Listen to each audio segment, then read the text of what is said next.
Au nom du Père, du Fils, du Saint-Esprit. Amen. Seigneur Jésus, tu connais mon inconstance et mon infidélité. Tu sais combien je suis faible. Alors je demande en ton nom que notre Père céleste envoie son Esprit pour que quotidiennement je puisse entreprendre la lecture du catéchisme de l'Église catholique et que mon cœur s'ouvre à la tradition enseignée par ton Église, ma mère.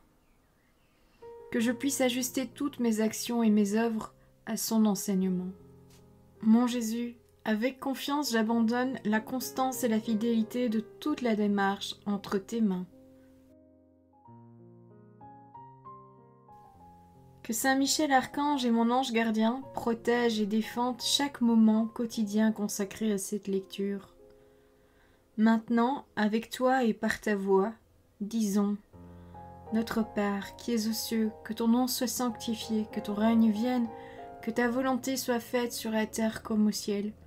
Donne-nous aujourd'hui notre pain de ce jour. Pardonne-nous nos offenses comme nous pardonnons aussi à ceux qui nous ont offensés. Et ne nous laisse pas entrer en tentation, mais délivre-nous du mal. Amen. Ensemble, mon Jésus d'amour, saluons notre sainte maman, la Vierge Marie.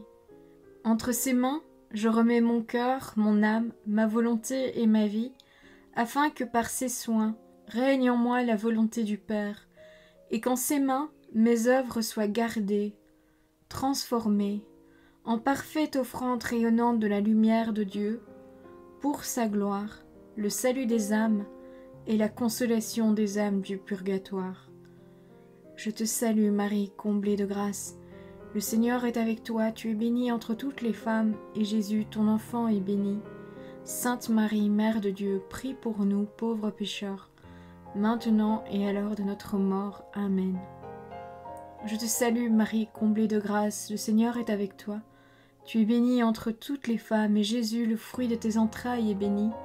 Sainte Marie, Mère de Dieu, prie pour nous, pauvres pécheurs, maintenant et à l'heure de notre mort. Amen. Je te salue Marie, comblée de grâce, le Seigneur est avec toi, tu es bénie entre toutes les femmes, et Jésus, le fruit de tes entrailles, est béni. Sainte Marie, Mère de Dieu, prie pour nous pauvres pécheurs, maintenant et à l'heure de notre mort. Amen.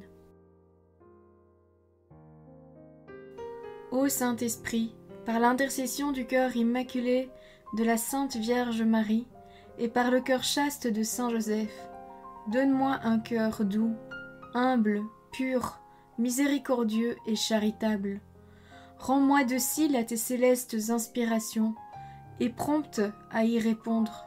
Que mon cœur enflammé de ton amour soit en toutes ses œuvres dans la volonté du Père, œuvrant ainsi sous ton joug léger et joyeux. Père céleste, je fais ces demandes par les mérites, les œuvres et les souffrances de Jésus-Christ, ton Fils bien-aimé. En mon nom, au nom des âmes de ma famille, au nom des âmes de mes proches, au nom des âmes qui se sont recommandées à mes prières, au nom des âmes constituant ta Sainte Église, le pape, les cardinaux, les évêques, les prêtres, les religieux et religieuses, les laïcs, au nom des âmes qui ne te connaissent pas, des âmes des païens, des âmes des hérétiques, des âmes des apostats et des âmes froides. En tout temps, dans les siècles des siècles. Amen.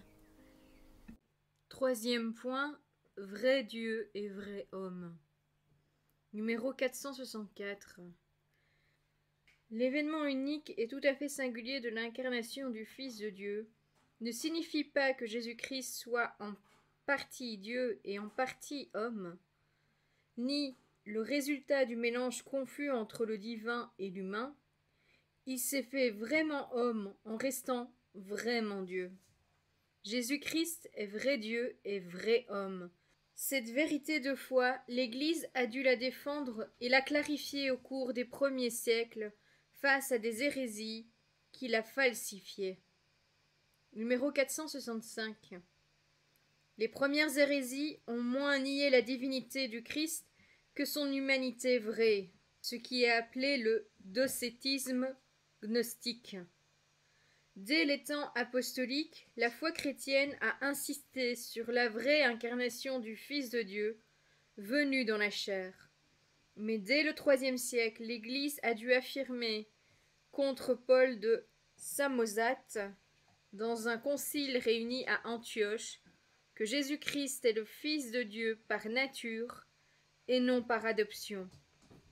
Le premier concile œcuménique de Nicée en 325 confessa dans son credo que le Fils de Dieu est engendré, non pas créé, de la même substance, homoousios, que le Père, et condamne Arius, qui affirme que le Fils de Dieu est sorti du néant et d'une autre substance que le Père.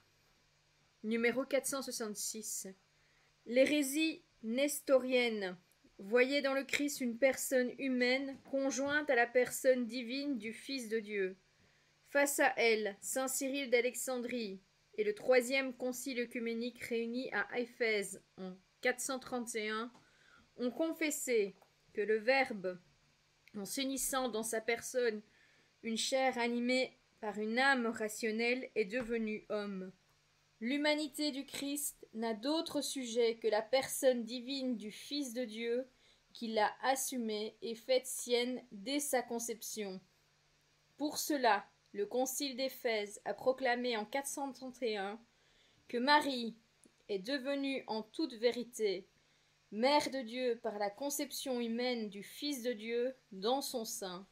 Mère de Dieu, non parce que le Verbe de Dieu a tiré d'elle sa nature divine, mais parce que c'est d'elle qu'il tient le corps sacré doté d'une âme rationnelle, unie auquel, en sa personne, le Verbe est dit naître selon la chair.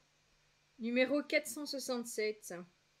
Les monophysites affirmaient que la nature humaine avait cessé d'exister comme telle dans le Christ en étant assumée par sa personne divine de Fils de Dieu. Confronté à cette hérésie, le quatrième concile œcuménique à Chalcédoine a confessé en 451 « À la suite des saints-pères, nous enseignons unanimement à confesser un seul et même Fils, notre Seigneur Jésus-Christ, le même parfait en divinité et parfait en humanité, le même vraiment Dieu et vraiment homme, composé d'une âme rationnelle et d'un corps, consubstantiel au Père selon la divinité, consubstantiel à nous selon l'humanité, semblable à nous en tout, à l'exception du péché, engendré du Père avant tous les siècles selon la divinité, et en ces derniers jours pour nous et pour notre salut, né de la Vierge Marie, Mère de Dieu selon l'humanité. Un seul et même Christ, Seigneur, Fils unique, que nous devons reconnaître en deux natures, sans confusion, sans changement, sans division, sans séparation. La différence des natures n'est nullement supprimée par leur union, mais plutôt les propriétés de chacune sont sauvegardées et réunies en une seule personne et une seule hypostase.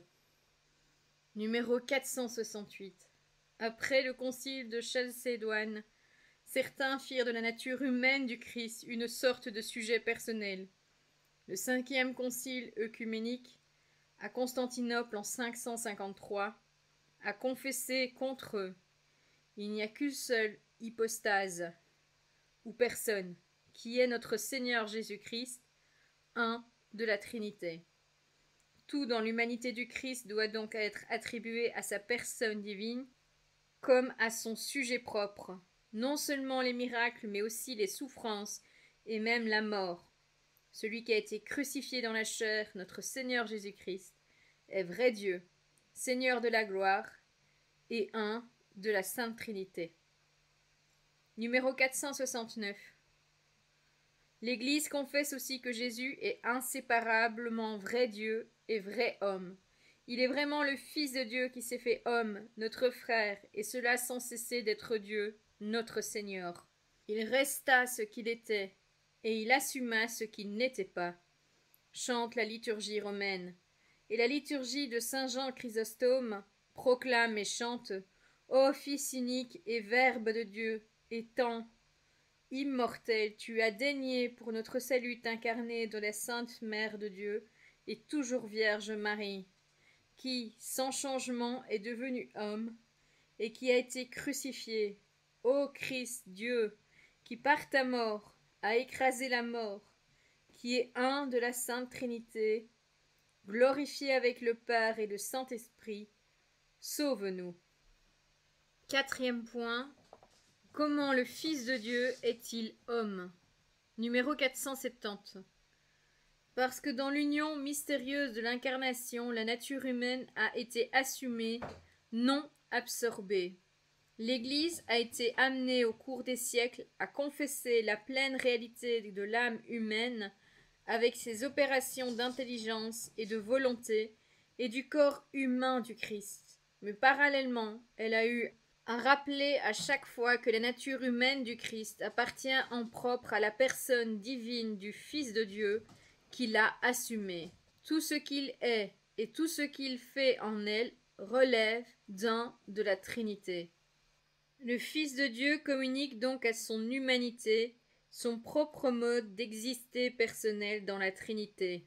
Ainsi, dans son âme comme dans son corps, le Christ exprime humainement les mœurs divines de la Trinité.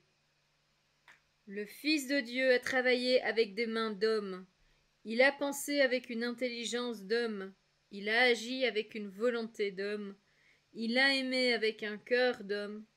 Mais de la Vierge Marie, il est vraiment devenu l'un de nous, en tout semblable à nous, hormis le péché. Voilà, c'est tout pour aujourd'hui. Je vous souhaite à tous de passer une bonne et sainte journée, que le Seigneur nous bénisse tous et que votre ange gardien veille bien sur vous. Au nom du Père, du Fils, du Saint-Esprit. Amen.